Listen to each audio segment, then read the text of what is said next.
In this tutorial, I'm going to be teaching you the easiest way to cut a palazzo trouser. First, you have to place your fabric on fold. Now, the amount of yard you use is either 2 yards if you're slim. If you're on a plus size, you make use of 2.5. Now, the first thing I did was to fold my fabric into 2. And I used the measurement, my hip divided by 4. I got 9.5. Now, I further divided that 9.5 into 4 again.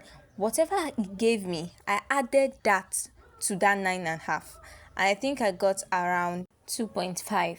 Now in total that gave me around 12 inches, and then I now added extra 2 inches to be on a safe side, so in total I have 14 inches on fold. For the length, I took out 1 inch from my tape, you can see it there, and then I just went down to the length. The length of this trouser is 43.5. Then I added 1.5 inches to that 43.5.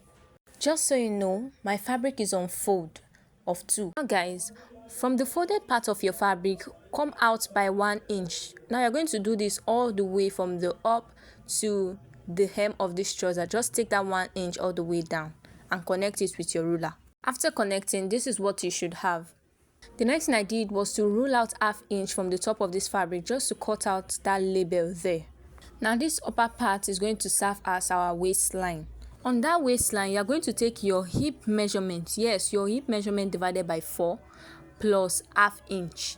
Now you're going to be starting from that 1 inch line that you took down to your hip measurement divided by 4 plus ½ inch. Then you chalk that down. To get your crotch depth, divide your hip by 4 and add 2 inches to that. As you can see, while I placed my measurement down on my fabric, I brought out my tape by 1 inch because there's going to be a band on the waistline. And then I just went down to the measurement I got. To get your hip line, come out again by 1 inch from your tape and just go down by 8 inches for your hip line. You should also take that hip line measurement on the side. Now, you are going to measure what you have on that waist area.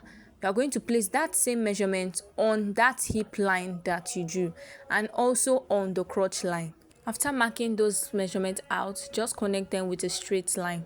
Now to get your crotch extension, you are going to measure what you marked there, what you have as your hip width there.